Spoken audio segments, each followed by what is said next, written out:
that's the thing we want to unmute. There we go. All right, so looks like things are active. Hopefully, Maria, you can hear me now.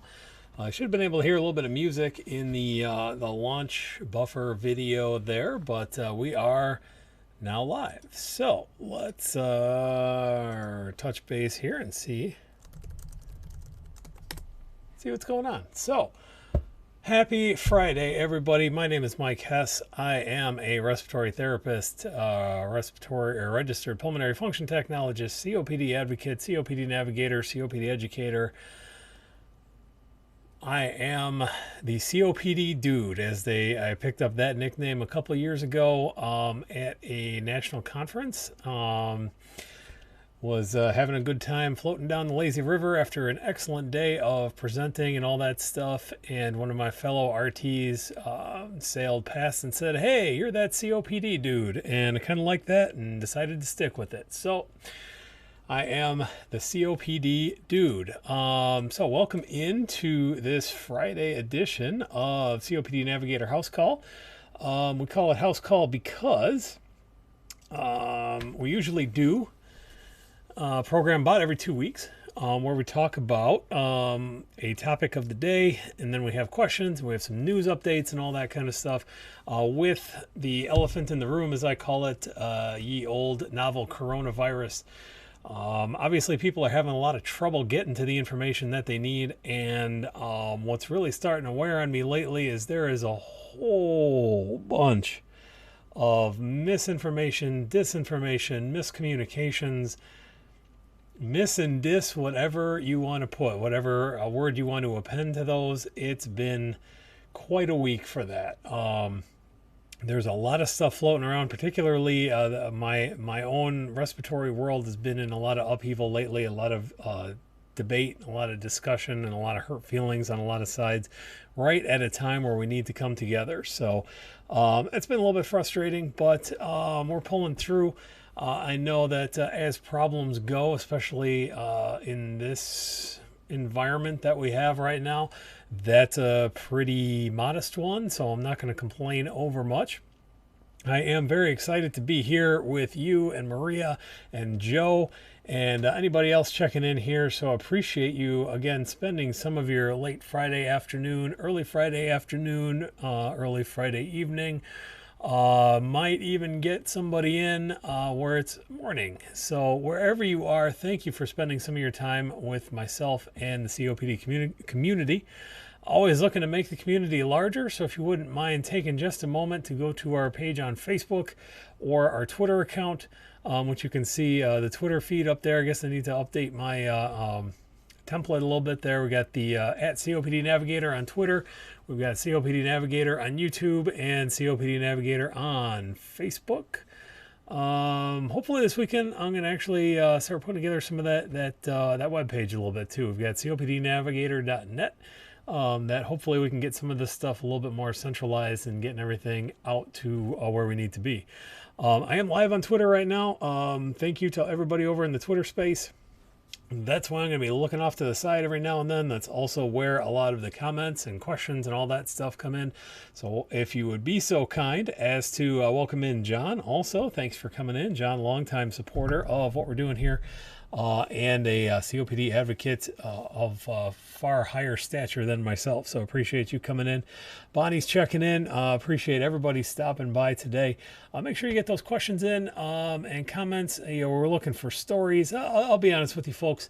Like I said a few minutes ago, this has been a week of strife in the respiratory world. A lot of debate, a lot of discussion.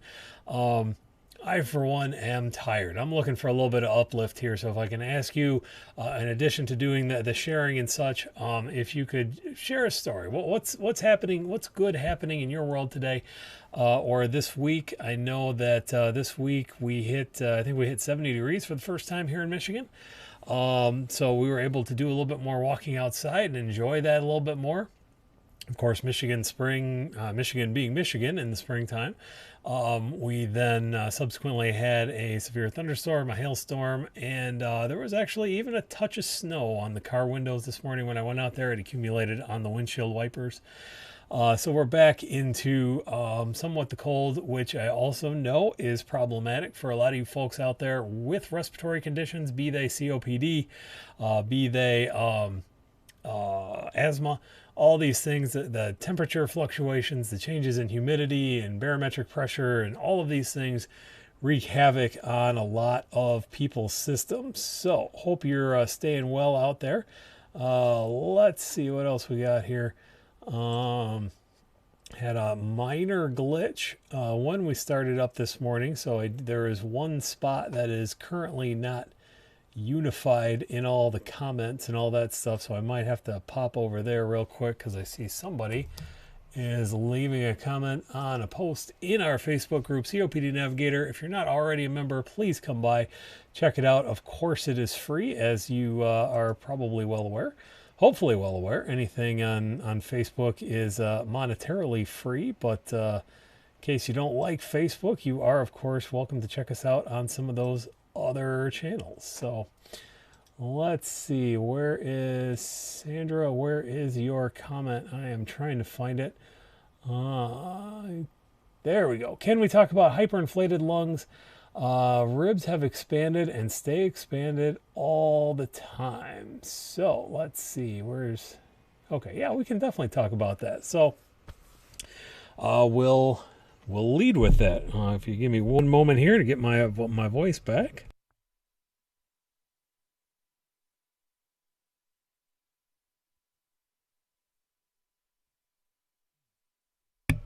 All right, so when we're talking hyperinflated lungs, the mechanism by which that happens, of course, in COPD, you have some kind of obstruction. Oftentimes, it may be because of extra mucus production in there that's blocking air from getting out.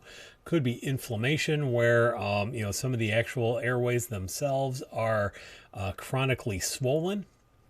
Which makes it a lot harder, just like kind of sticking your thumb over the end of a fire hose or a garden hose.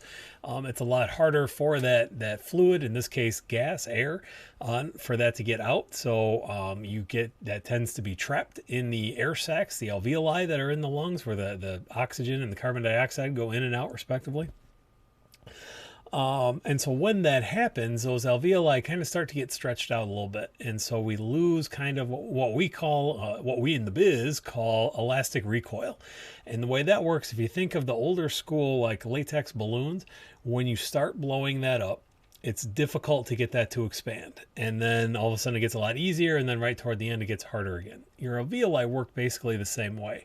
If you let that go, then everything comes flying back out. And again, your alveoli work the same way until they start getting over distended and overinflated, and they start losing some of that elasticity, that rebound, that recoil, that rubberiness. And so what happens then, when that happens over time, you start getting a bigger chest cavity, basically, because in order to accommodate your lungs, your chest expands. There's this phenomenon called a barrel chest, where your chest kind of gets big and round and all the way around, instead of that kind of oval, I guess it would be, that it normally would be. So when that happens, it's difficult to go back. But what we can do is help make things so that you don't continue to trap as much air. One of the easiest things to do with that is simply pursed lip breathing, where you take a breath in, you put your lips together like you're about to whistle, and you blow out.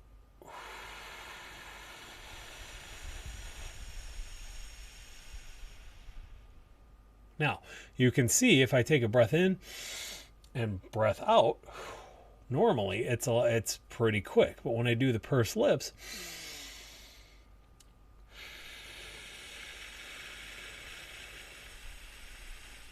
that's because, again, we're kind of restricting the flow and kind of pressurizing the lungs a little bit more, helping some of those airways stay open longer and helping get some of that air out more, the stale air out even more. There's a lot of analogies we can do with that, but basically it's just kind of propping those airways open with some pressure so that we can flush out the stale air a little bit more. Another thing we can do is there are actually a couple of different devices on the market. This is the one I have handy in the old home studio here. It's called an Aerobica. what this does is, you can see kind of on the inside there, maybe depending on how the light hits it, there's a little bit of a membrane in there along the way of the mouth way, I guess we call it the mouthpiece. So basically with this, take a breath in, put it in your mouth.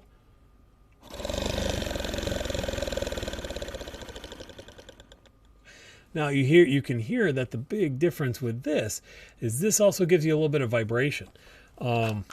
With this, there's this thing in here that kind of wobbles back and forth as you're blowing out and creates a vibration wave that then goes down into your lungs, and if you have that chronic bronchitis side of things, starts knocking loose some of that mucus. So it's kind of a double-edged thing here, or a 2-in-1, or belt and suspenders. Again, I'm chock full of analogies, so we can do that in metaphors. The other nice thing with this is, I don't have my nebulizer handy, but I haven't opened it up yet, I guess.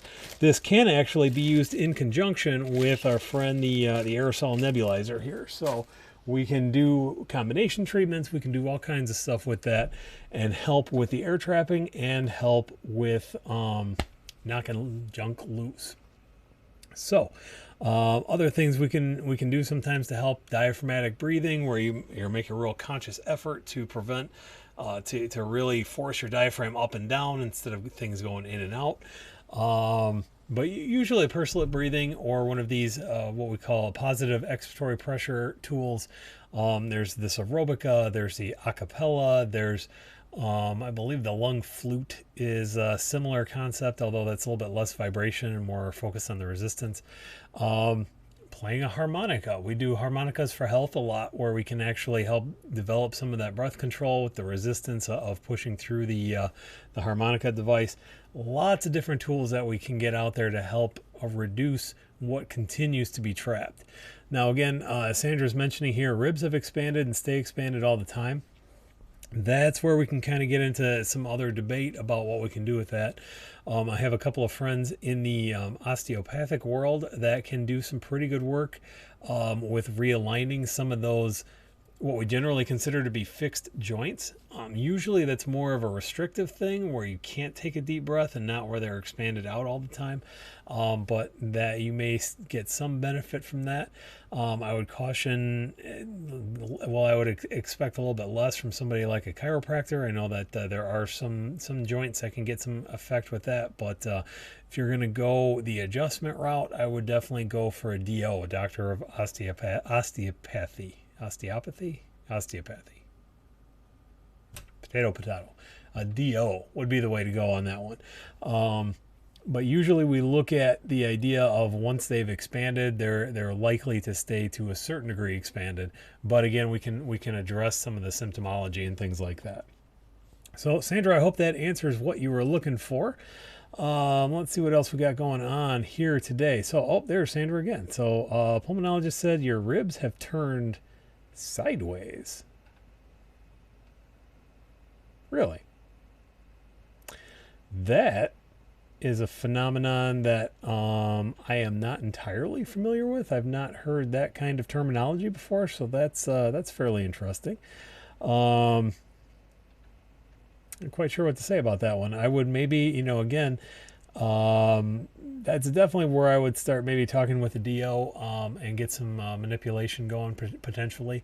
Again, there's not really a lot of guarantees there, but if there are structural issues with the ribs that some adjustment might be able to help, that would probably be the way to go. So I'm glad to see that you do have the aerobica.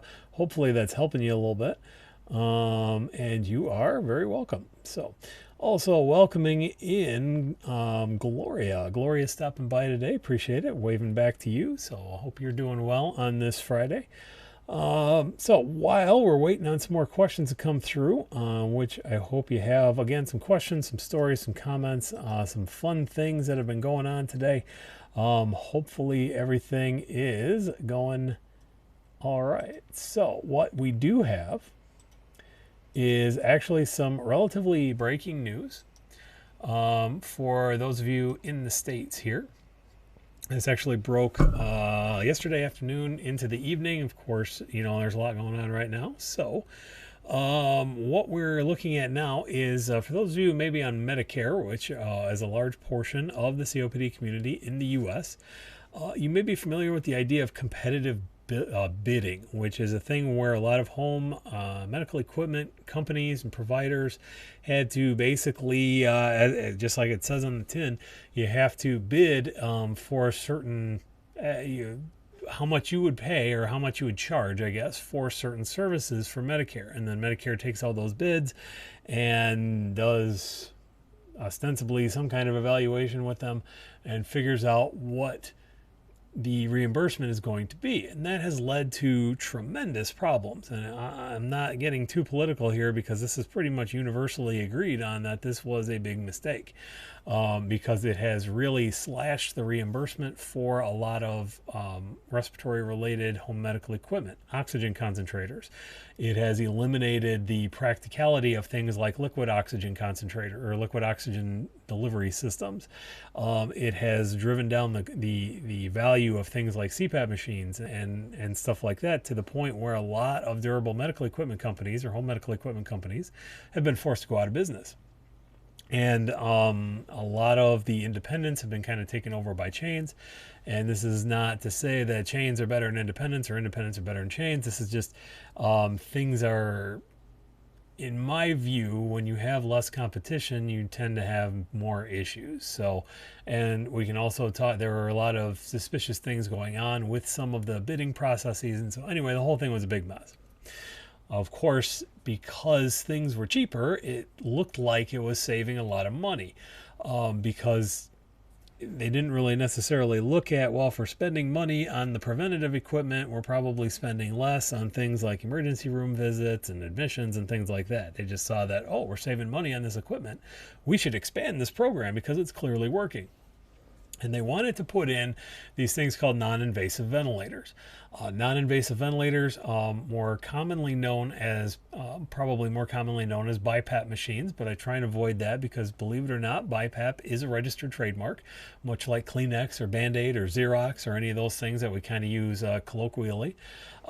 But these non-invasive ventilators, especially as we've started to do a little bit more research and all that kind of fun stuff, have demonstrated effectiveness in keeping people out of the hospital. So about a year ago, when Medicare said we're going to start adding these non-invasive ventilators to the competitive bid process, a lot of COPD and respiratory related groups, including AARC, the COPD Foundation, AARC being the American Association of Respiratory Care, COPD Foundation, the COPD Coalition, a lot of these groups said, hold up, pump the brakes a little bit. We cannot risk losing access to these machines because, again, this is a relatively new technology. The data is still evolving a little bit, but they seem to work really well. And while they're new to this application, these machines have been around for a long time. This isn't like some kind of new crazy invention or anything like that. These have been around for a while. So this has been a whole year-long thing, and fortunately, they're chalking it up to being due to the coronavirus crisis, but CMS did announce yesterday that they are removing the non-invasive ventilator product category from the 2021 round of durable medical equipment, prosthetics, orthotics, and supplies competitive bidding program. This is news from homecaremagazine.com, homecaremag.com. There's been a lot of, you can find this pretty much anywhere. This has just happened to be one of the first ones that popped up in the search that I was doing for it. So part of the issue is that with the current relative shortage of ventilators in general, invasive or non-invasive, due to the coronavirus crisis, there's been a lot of issue about whether these things can be available and all that stuff. So essentially any supplier can furnish any of these types of ventilators. CMS did say explicitly that they made the decision in response to the coronavirus crisis. Let's see what support came from a broad range of groups, including the American Association for Home Care, the National Association for Home Care and Hospice, the American Lung Association, the US COPD Coalition.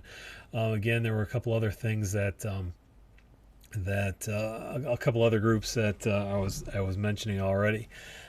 There was a law or a bill, an act, I guess it's still a bill, that was introduced late in 2019 called the Safeguarding Medicare Access to Respiratory Therapy Act, that was hoping to delay inclusion of the ventilator for 5 years, as well as to create a panel to develop Medicare coverage policies for those ventilators.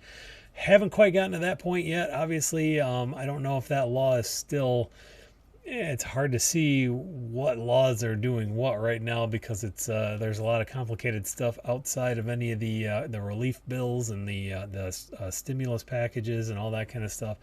But so the fight is going to continue. We definitely need to make sure that we are bringing rationality and logic and science to all of these decisions, trying to keep the politics as minimal as possible when it comes to things like equipment, trying to keep access to medications, all that kind of stuff. So stay tuned, but please bear in mind that the work is not yet done, and the more we can get messages out to our fellows and brothers and sisters in the COPD community, so that we can all scream, shout with one voice, that would be very helpful. So let's see. Patricia and Rob stopping by. Thank you very much. I want to go back to what Bonnie looked like she was saying as saw an article on it a while back, referred to it as slipping ribs, and mentioned something about turning. So going back to, I believe that was Sandra. Yes, Sandra was mentioning the sideways ribs. Let's see if we can get, let's see, slipping ribs, COPD.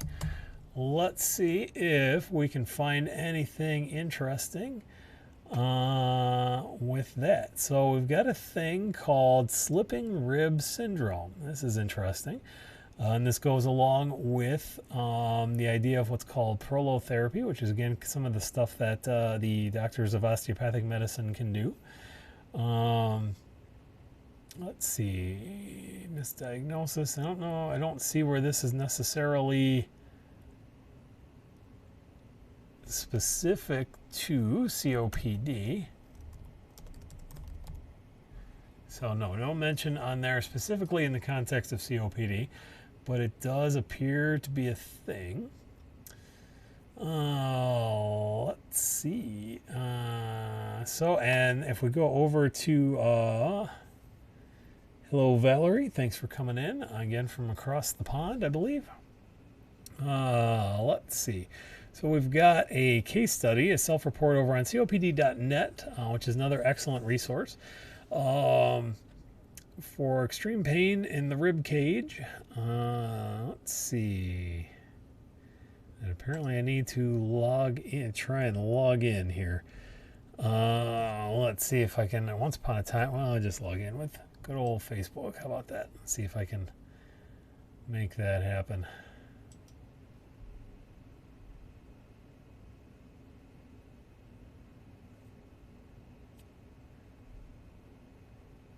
There we go. All right. Maybe? Oh, yeah, here we go. So I guess that was the only story. Okay, so that wasn't necessarily with slipping ribs, but so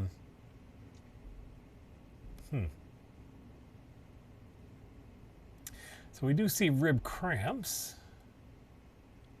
So drinking pickle juice, all that kind of stuff. So that's not necessarily the article we're looking for. And now we got to back up like 800 pages. So let's try one more time for slipping ribs with COPD. And if anybody else has had a story about that sort of thing, that would be very cool. If you wouldn't mind dropping that into the comments.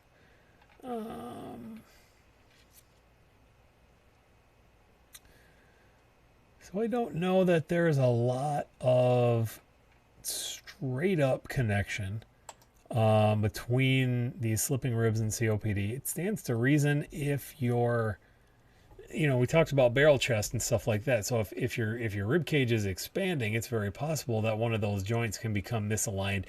You know, a lot of people may not realize it because we don't think about it a lot, but where your ribs connect to your sternum and things like that, those are actually joints. You know, we usually think of joints as, you know, where we can have movement, articulation, but sometimes these joints, while they're not fully fused, or these joints aren't fully fused, but they're pretty stationary. So they kind of stick there. And when you have the expansion and all that sort of thing,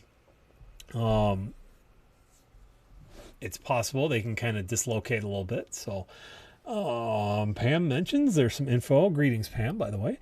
There's info out there about ribs turning inward. Let's see. So that is usually we call that this thing called pectus excavatum is usually the biggest thing here, but we also have this idea of intercostal retractions. And I wonder because what happens is the muscles between the ribs pull inwards, and that's often a time when you're having issues. So the tissue between the ribs will appear to go in and kind of put your rib cage in more in sharp relief, but that's less about the ribs turning inward. So like I said, I mean, it stands to reason that it could. Okay, so and then we've got this thing called Hoover's sign, which sounds vaguely familiar. Looks like congenital. Yeah, pectus excavatum generally is congenital. It's a defect where you actually have, it looks like an excavated pectoral area, so hence all the Latin there.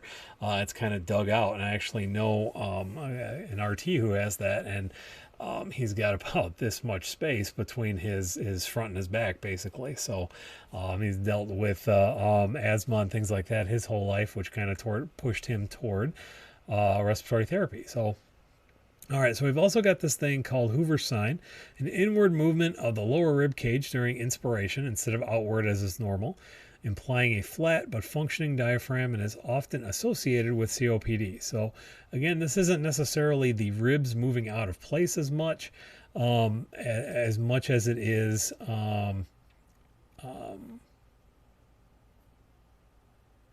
the muscles, the musculature, and all that kind of stuff. So I wonder, let's see. I wonder what's going on with, having a little bit of trouble with one of the chat windows there. Just got a big red sign on it, but it seems to be working okay enough at the moment. I want to see if I can maybe pull up a video real quick. I mean, it's Friday. We got time to experiment, right? What better time than when everybody's kind of chill? Almost 5 o'clock here, but 5 o'clock somewhere, right? Let's see. Hoover's sign.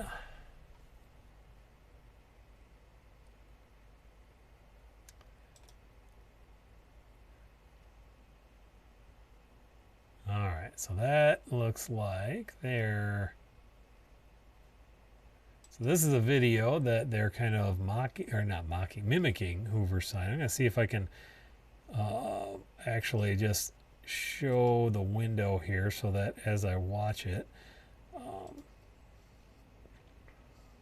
window capture.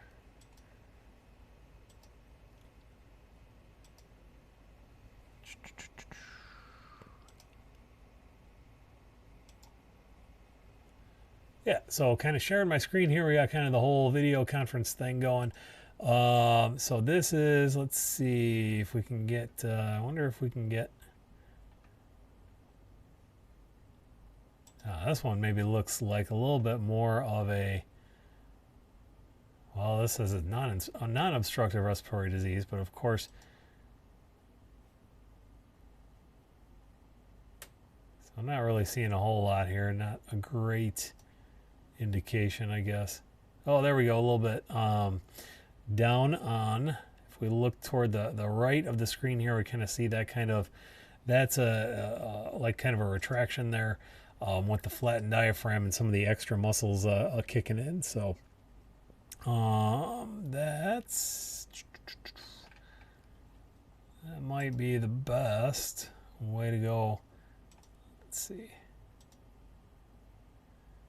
So that's Hoover sign with, that's a different kind of Hoover sign. So, all right, so that is a thing. And make that go away. So, all right, so that's the thing. Let's see, let's go back just a touch here a little bit. Patricia and Rob, I will get to your comment in just a minute. Sherry Schenk, would chiropractic care be of any help for rib misalignment? It's possible. I have kind of I have a suspicion of a lot of chiropractors. You know, I know as in any profession, there are a lot of good folks out there and there are a lot of kind of less good folks out there. There are a lot of folks that you see, and again, this isn't me throwing the whole profession under the bus or anything, but I know it's coming up on farmers market season. Hopefully, maybe someday if we ever get to go outside again. And there is a chiropractic office that shows up at our farmers market and claims to be able to cure asthma and cure, I think they even cure diabetes. They cure all this stuff simply by moving your muscles around. And while I'm not a huge fan of that idea, I do know that, again, you might have some manipulation. There's some bone issue that prevents proper lung expansion at times. So again, I would look less toward the chiropractor and more toward trying to find somebody in your area that is more traditional doctor of osteopathy, DO. You could try a chiropractor. I mean, the worst that could happen is you're out $50 or whatever, I guess. Usually, as long as you don't have them, they're not working outside their scope, as again, some do. You shouldn't have any kind of long-term effects or anything like that. So I would, if you can't find a DO that does the manipulation therapy, the prolotherapy, certainly give it a try. It could help. Again, worst that could happen is you're out a few bucks for a copay. I would be cautious. I would try to avoid one of the chiropractors that explicitly says we can cure XYZ, all that stuff, because these are not generally curative things. Of course, if you have a misalignment, it can help and things like that. But buyer beware is all I'm saying. So, all that fun stuff said, let's go back to Patricia and Rob. Husband Rob, so I guess I'm talking to Patricia, so welcome in, Patricia. Gets a lot of sharp pain in the sides on the ribs. The doctor said it was related to emphysema. Also has a lower right lung lobe that has folded.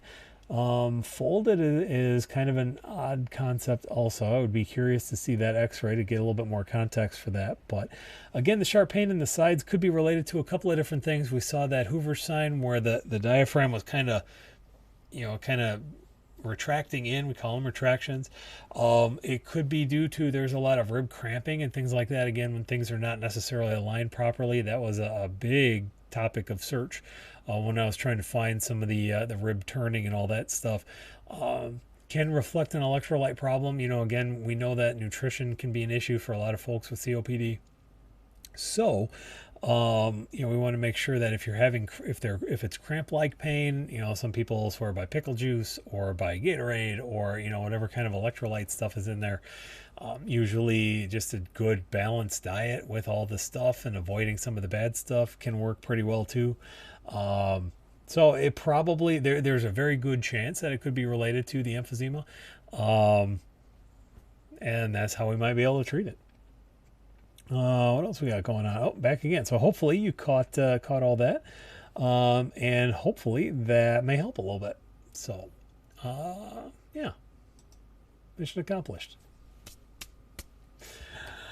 Let's see what else is happening. Boy, that is been logged out. Hopefully, that's weird. Hopefully this thing is still on. I just got notified I got logged out of our broadcast software, but maybe it's just the chat window. It looks like maybe it was just the chat window. So I'm gonna throw a test message out there real quick just to see what happens. Friday Gremlins, I suppose. So that went through okay to YouTube.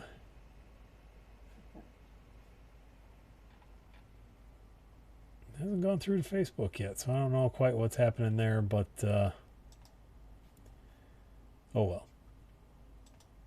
Still able to see most people's comments, so let's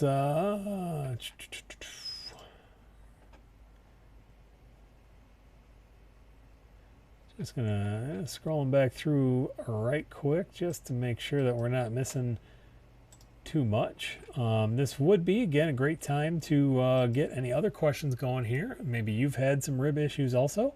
Maybe you have a secret formula that helps get rid of some of those muscle cramps and things like that. I would absolutely love to hear how you manage some of that stuff. I'd also love to hear how you're managing with staying in the house, how you're managing your physical distancing, all these things, and what you might like to see next week. If you were watching in the last couple of days, you know I've talked about my wife a lot. She is a nurse practitioner who works a lot with bariatric medicine, helping people lose weight, and does a lot with nutrition. And we're looking at trying to figure out how best we can do a series of videos where we can kind of review some home workouts, get some tips about nutrition, particularly in the setting of chronic conditions like COPD, all that kind of stuff. Let me know what else you might like to see as far as some other stuff going on. So let's see. So we've got a couple comments here. Karen checking in. Great news about removing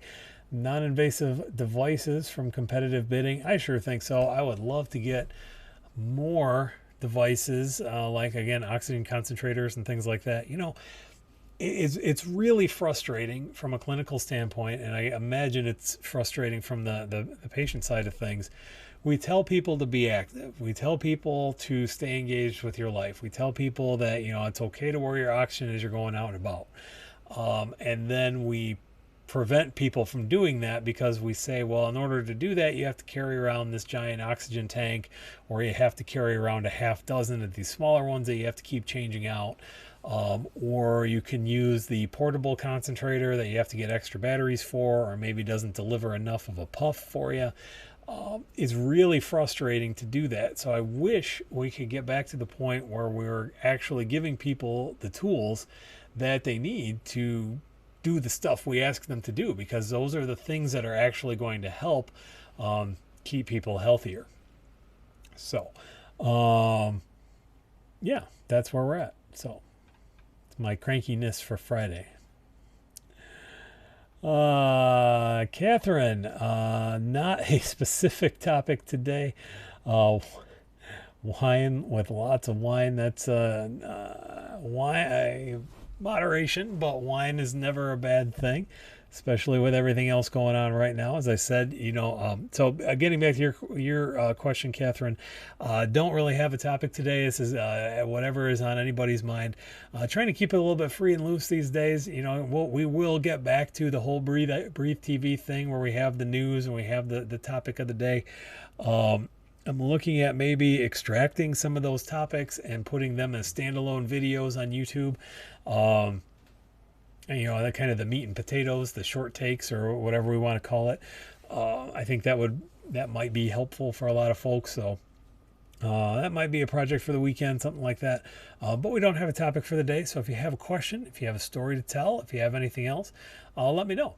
One thing I'm also looking at doing is I've seen a lot of really intriguing things coming through with this idea of Zoom teleconferencing and things like that, where we can actually have a little bit more conversation. We've talked a lot about we've used Zoom and things like WebEx and GoToWebMeeting and all that stuff.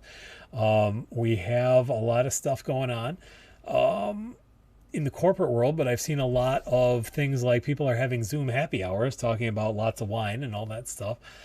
People have they've been having virtual happy hours, they've been having birthday parties, they've been doing all kinds of stuff like that. Whoop, lost one of my overheads there. I guess now I know how long the battery lasts. We've been doing all this stuff with Zoom web conferencing, and the nice thing about that is we can actually have some communication. I mean, it's great to see everybody, see all the names and all that stuff popping through. But you know, it might be nice for people to be able to talk to each other and to have some actual conversations and things like that. So That's probably something that we're going to try next week. I don't know how well that's going to go. I need to look a little bit more into Zoom. I've used it once or twice, but I haven't really done a lot with it as kind of an administrator. So looking at maybe doing something like that, that could be helpful. And Linda, you are very welcome for keeping it light, or you are very welcome, Dad. I'm keeping it out right now. Um, so yeah, on back. We've got a couple of questions in the pipeline right now that I am paying attention to. I want to go back to Patricia real quick. Another question. She says, Rob has been eating prednisone more lately, like about once a month for the last 6 months. Is that a lot? I would be concerned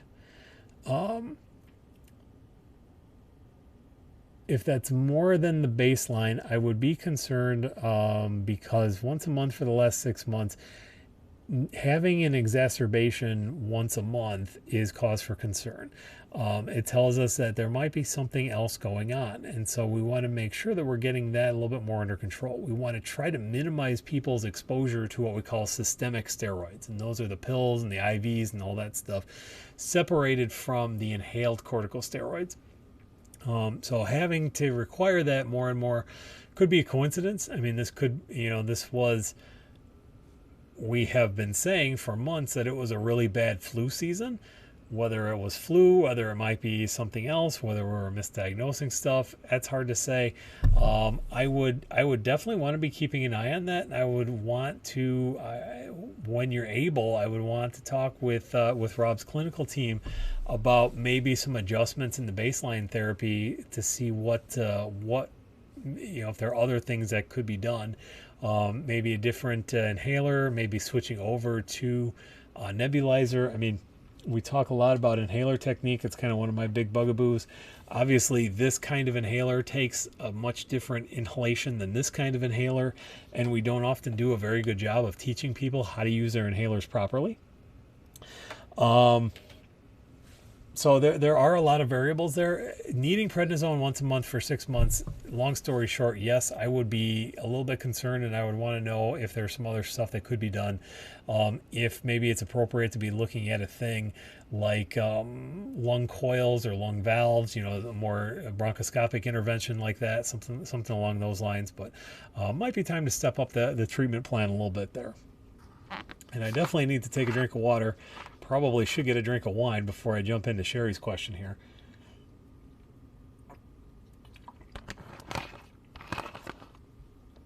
Because Sherry's question has to deal with one of the most controversial topics of the week, which is how am I feeling about the American Association for Respiratory Care right now? I know a lot of therapists feel sold out. So for a little bit of backstory, and this is maybe a little bit more of, they say you should never learn how the sausage is made, but for a little bit of backstory, our National Respiratory Group, in recognition that we have in many places of the country, we have emergency staffing, we have pandemic staffing, we have crisis situations all over the place. We simply do not have enough respiratory therapists. And the messaging has been for several weeks that respiratory therapists are the only people who are trained to operate ventilators, which I agree with. We have the most specialized knowledge, which of course I agree with, all these things. And then in recognition that there aren't enough of us and that there would be a need for what we might call respiratory therapy extenders, or people who can kind of keep an eye on a ventilator, or should at least have an idea of what's going on with the ventilator until the RT can break away and get to manage it. The AARC helped to put together a kind of a ventilator basics training session. Again, it was a good idea. It was a necessary idea, but unfortunately the rollout was horrifically bad. And it gave a lot of therapists the impression that the official stance was, you can learn how to run a ventilator in 2 hours. This is another example. This is another thing that can be studied in the annals of why words matter and why presentation matters, and why you have to be very careful, especially in a situation where people are incredibly stressed out, incredibly stretched every which way and tired and fatigued and feeling chronically under-recognized anyway, and then this is kind of our moment. And, there's a lot of pros and cons to the whole thing. But it very quickly snowballed into feeling sold out and feeling let down and all these things. And the biggest thing that I can say is I'm hopeful that the powers that be recognize that words really do matter, that how you present topics really matters, and that while it's okay to make a mistake, you have to apologize for it and correct it very quickly, because that's another thing. This thing has kind of grown far out of control. It's like a wildfire. It's grown way out of control because nobody did a thing right at the beginning. As a matter of fact, it's kind of like the coronavirus thing. There were some things that we could have done early on to help kind of minimize the spread. A lot of people, good intentions and not so good intentions alike, thought, well, this will all blow over. This is not going to be a big deal. And again, I will freely admit I did not think it was going to be as big a deal as it was. But that's kind of my point. I made a mistake and I'm sorry. I can acknowledge that and I can hope to do better next time. And I will look all of you in the unseeing eye of my camera right now and say that I am sorry that I initially said that I think that this is not something that a lot of people are going to have to worry about, because I was wrong. Clearly. And I think we've kind of gotten away from that as a society for some reason, where particularly in the corporate world, it's not acceptable to apologize. It makes you look weak or something like that, or you have to do this kind of mealy mouth, I apologize if anybody was offended or something like that. I mean, you can say I'm sorry. And if you don't do it quickly enough, then just like we didn't do a lot of the interventions for this coronavirus, it spreads and it spreads and it spreads. And then all of a sudden we have to do a lot of damage control in the back end. And we talk about flattening the curve. And now we got people staying at home for 6 weeks and all these other things, when it could have been a lot easier at the beginning. So long story short, and I'm sure I'm boring the heck out of a lot of people who aren't necessarily connected with AARC. My biggest hope from this is I think that I'm confident it was done with good intentions. I remain confident that it was a good idea to do in the first place, but I desperately hope that, and if somebody wants to edit out this part and send it to people, I don't even care. I desperately hope that this causes some real reflection about communication strategies and the importance of words and the importance of listening to warnings about words. And that's that soapbox. I hope that we can move forward from it and come out better on the other side. So maybe a little less light than Linda was hoping for, but an important question. And I know that I have a lot of RTs out there who follow this and all this stuff. And I've had a lot of RTs ask for my take, and I've been pretty consistent with that all along, I think. I do think it's time to start moving past some of the hurt feelings and get back to the business of taking care of patients. But that's where we're at. I want to step back for a second. I did get a little bit more information from Patricia here. Let's get the scrolly thing working again, hopefully. Rob takes Spiriva and Symbicort. So we've got triple therapy going. We've got Spiriva, one of my personal favorite anticholinergic inhalers. Hopefully doing well. I shouldn't say hopefully, because the right tool for the right person. Using the Spiriva Respimat, which is a little bit more of the misty kind of inhaler and doesn't generate quite as much, doesn't need as much inspiratory flow, at least. And then Symbicort, I don't think I have that. Do I have that demo? I do have an actual Symbicort demo inhaler. And that's actually okay, so that one doesn't work. But the nice ones were some of the Symbicort demos, you can actually get like a little whistle in there that tells you that you're not doing it properly. But it's important to remember that to be doing these correctly. So in a case like that, if Rob were my patient, the first thing I would do is have Rob demonstrate his inhaler technique with both devices. I would want to make sure that he's able to, you should turn it. You should open it and then put it in your mouth.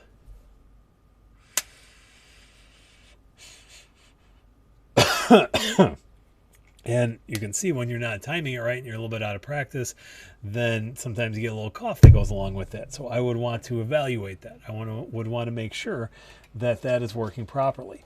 The next thing I would want to do is make sure that I have a device in my office called an aerosol inhalation monitor, made by a company called Vitalograph. What this does, this actually has a simulated meter dose inhaler, just like this. There's no medicine in here, and there's a little bit of water because we still need it to generate a puff, which we can kind of see. Let's see if I can do it. There we go. You can kind of see that. So what we do, and there's a pressure sensor in here, because what this does is this allows us to check how well somebody is doing their device. I don't know if you can hear the noise there, but it gives us a little bit of noise feedback, a little bit of video feedback, and I'm going to show you how we can do the device here.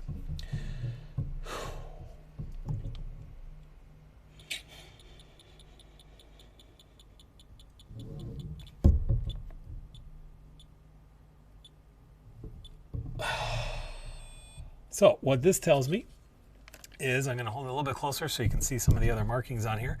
I had good coordination, I had good inspiratory flow, I inhaled for the right amount of time, and I had a good breath hold at the end, something else that we often forget about. And so the medication got all the way down to the bottom of my lungs. If I was doing it improperly, it would look a lot more like this, like what most people do when they come in my office, because we as a healthcare system do a garbage job of teaching people how to use these things. So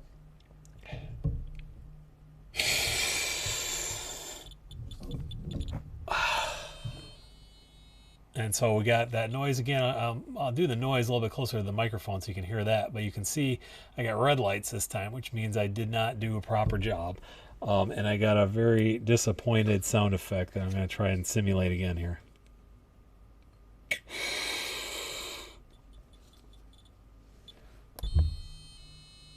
So hopefully that comes through okay. But I would use that device to make sure that Rob is doing his inhaler with the appropriate technique, and that way getting the maximum possible medication out of there. And if he's not, or if he's not, then we can do the reteaching and then come back in a month and see if it's working a little bit better. If he can't do that, then we start looking at nebulizers, or we start looking at the dry powder inhalers that maybe don't need to coordinate and all that kind of stuff. So first thing I would want, you're not really missing anything in the way of meds. I would want to make sure that you're using the meds properly, and then start looking at some other things, like maybe would you be a good candidate for one of the macrolide antibiotics we talked about a little bit yesterday, the azithromycin, the erythromycin, those sort of things. I'll get there. And see where we would be going out with, or see if there are other therapies. And again, if these frontline things aren't working, or if they're already maxed out, then again we start looking at some of the bronchoscopic lung volume reduction maybe, or what some of the other options are down the road there. I do want to we will go out. So these devices, these are more clinical devices. These aren't things that you're going to be able to get from the store or anything like that. But I would talk to your office to be able to get one. There's that, and then there's also this device that is called an in-check dial. These, I don't work for the companies that sell these, but I can tell you that they're invaluable tools, and that they're not as well known as they should be, but they are very good tools for offices, because you can even get a little bit of reimbursement for doing the procedure. So Cheryl calls me out very appropriately, because I also did these devices without a spacer. You'll see, I'm going to unplug this to get this a little bit closer here. You'll see if I turn on the aerosol device, there's a couple of different options on here. There's one that looks like a traditional MDI in the middle there. There's one on this side that looks like a dry powder inhaler, and then there's one here that's got the MDI with the spacer. And in a perfect world, anybody who is using a metered dose inhaler such as this would also be using a spacer slash valve holding chamber like these. Oops, I probably shouldn't do the sorry for the accidental plug there. That was not intentional. They happen to give me some free ones. So when you're working in healthcare, particularly in lung disease, you take what you can get for free sometimes. So the way, these things all work great. They have a coating on the inside where you can actually, it holds the thing in suspension while you're taking your breath in. This plugs in like so, and you can do like this. So the biggest advantage here is you don't have to coordinate quite as much with the puffing and the inhaling. You can kind of go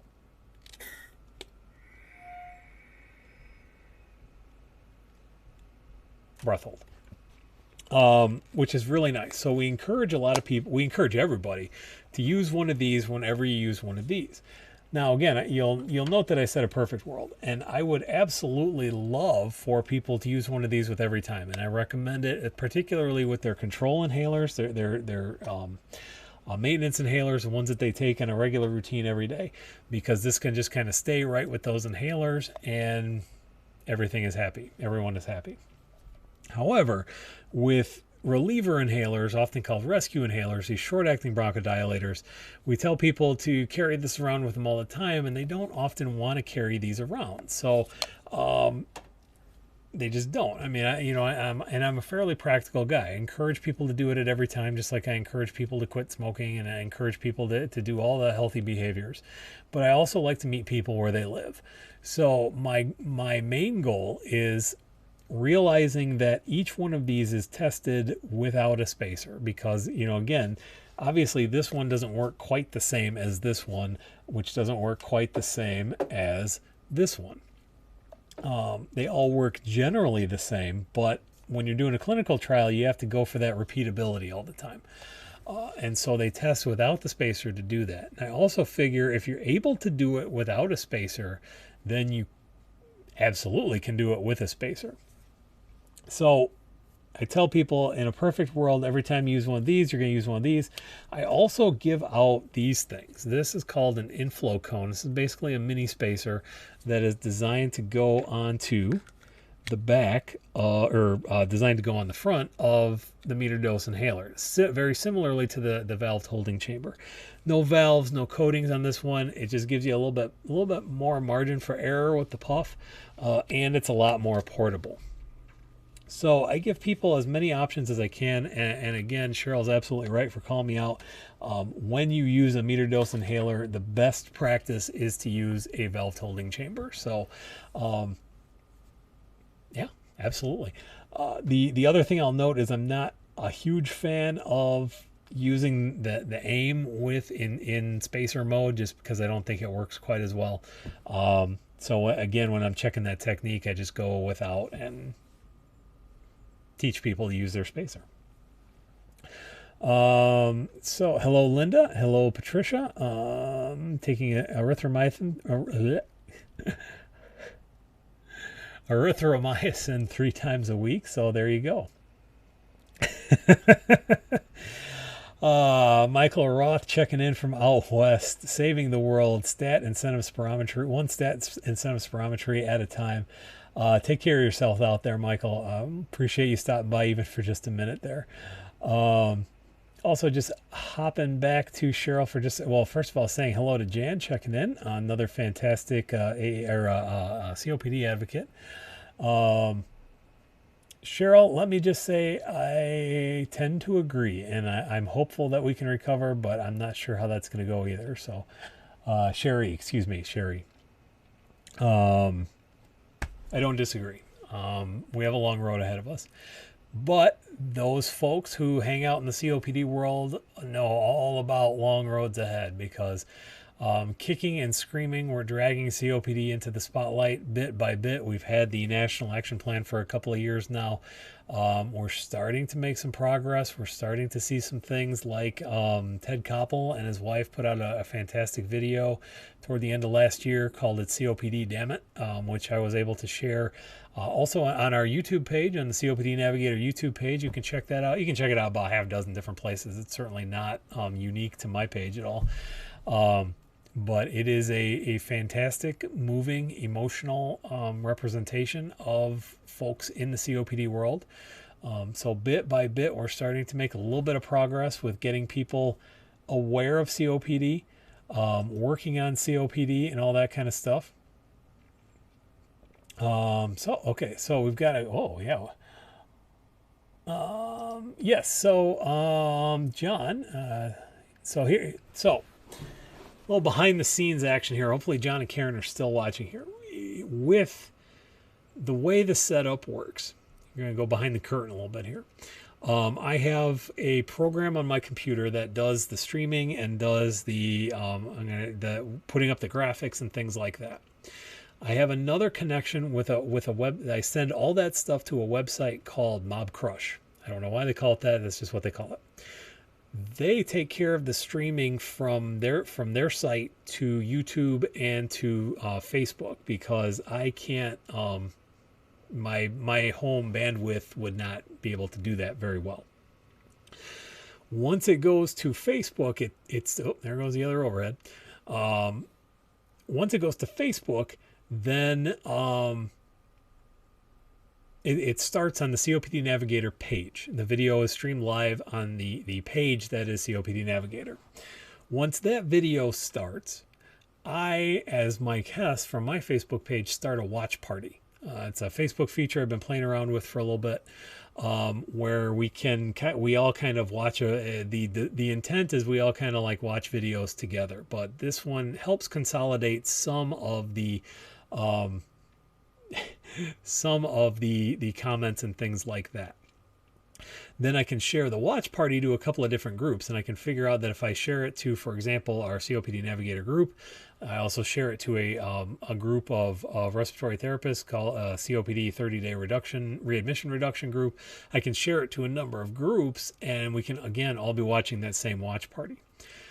So there's really, I've been able to narrow it down to two places to put comments: on my watch party and then on the video itself, which come up on two different windows, which is why there's sometimes a delay between getting from one set of comments and questions to the other set of comments and questions.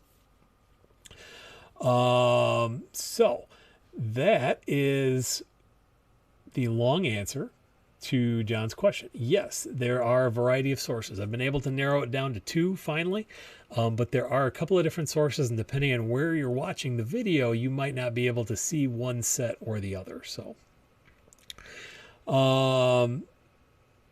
John said, also going with John here, Zoom has a record feature, call and interview elderly parents, have the kids interview grandparents, record a virtual video history of our soon-to-be ancestors.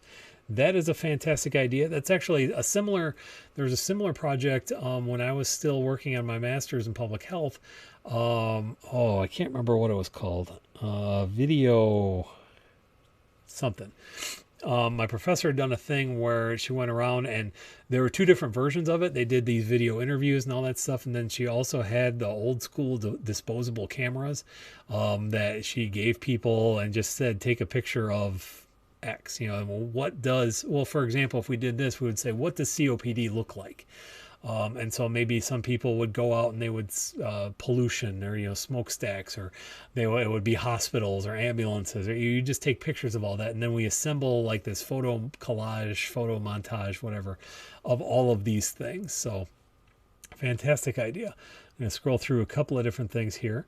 And Karen also seems to be a user of the old inflow cone here. So Foxfire, I don't know. Not sure what Foxfire is. I know there's a series of books, I believe, or that seems like recollection. Sherry, back again. Yes, this is nail polish. Getting a little bit long in the tooth. I'm going to need another makeover over the weekend. Actually, I lost it entirely on this nail. But my daughter does fantastic work with Hollow Taco nail polish for me, getting a little makeover going to try and make me look good for the camera. That's always fun, and it does seem to be the star of the show most of the time. So, all right, well, we are rolling up on about an hour here. We're at 10 after, so we will have one more. don't want to leave that watch party. We're going to stay on that page, but I see a couple other, let's see, where's, come on, do a clicky. All right, so okay, so that is in the main video page. All right, so I'm just trying to catch up with everybody's stuff here. The miracle of technology is that we have a lot of problem-solving capability, but it is difficult to keep up with it sometimes and to figure out where we're at. But the nice thing about this stuff is we all get to learn it together too. So this has, for those of you who have been with me for the last couple of years, I'm hopeful that you have seen a marked increase in quality. I go back and see on this day sometimes some of the original COPD Navigator lives and things like that, and it's like, oh boy, I mean, I was back in the days when I still had the headset going and all that kind of thing, and now I'm fortunate enough to have developed a decent enough, still have a little bit of work to do, but getting the home studio going here, fewer audio problems than in the past, and now able to stream to who knows how many different places. So again, help me if I can ask one more time, when you're able, when these videos start or whatever, to share the Navigator page, share the Navigator YouTube channel. Go look. I got a couple of other content videos there. I've got two really ones that I'm really proud of, celebrating my fellow, I should say my colleague respiratory therapists on the front lines all the time right now. I put a lot of work into those. I was really glad to see I had a lot of contributors to. There's one that has a lot of pictures, similar to the photo mosaic project. A lot of folks on the front lines submitted pictures for me. I set them to music and was able to put a lot of those in there. So I am really excited about those. So if you wouldn't mind sharing those, getting those out there. I am another project for the weekend is I actually do want to get these. I do have a podcast called COPD Navigator, available on Spotify, Apple Podcasts, Google Podcasts, wherever greater podcasts are sold. That's just the audio. It is several weeks out of date now. That's something I want to get done over the weekend. I also am debuting. I've been saying this for about 2 weeks now. I have one episode up, but I am debuting another podcast called the Potato Cast, where I take on some general healthcare topics. Recording episode 2 this weekend, fingers crossed. But I appreciate you, Sherry, mentioning that, and hopefully have a little bit of information, hopefully a little bit entertainment, especially this at times like these, as the Foo Fighters might say, times like these we learn to live again. So with that, I think we're going to go ahead and wrap things up for once again a crazy kind of week. I really do appreciate everybody spending some of your time with me, taking an hour, half hour, 15 minutes, whatever it is out of your day, dropping in to show some support. Probably have some other ways to show some support in the coming weeks, probably. I would absolutely love to do this every day, but eventually we'll go back to work. But I will always be here for the COPD community, and for my respiratory therapy brothers and sisters, and for anybody else I can help. Asthma, CF. I don't know much about CF. I know a lot of people who know a lot more about that. But I help however I can, because I can. So maybe that's a little bit too cheesy for a Friday, but that's where we're at. Hope everybody has a fantastic weekend. As far as videos, I am looking at likely taking the weekend off again, but I will be back for you on Monday. In the meantime, check out your podcast sources. Search for COPD Navigator and the Potato Cast. If you just can't get enough of these dulcet tones, check out those sources. Check out our other videos on YouTube at COPD Navigator. You can find it. Just search for COPD Navigator. You'll find it eventually. Look for the fancy lighthouse icon. Happy Easter to those of you celebrating Easter this weekend. Certain to be an unusual one, although I have been assured by the governor, we've all been assured that the Easter Bunny has been considered an essential employee. So be on the lookout for the floppy-eared companion there, and make sure that you are celebrating whatever blessings of the season that you have. As it says at the bottom of the screen, stay strong out there, stay safe, stay home, take care of yourselves, take care of each other, keep breathing easy, and I will see you all again on the other side of the weekend when it's time for Happy Monday. So take care, everybody. All the good vibes out there for you. Have a great weekend.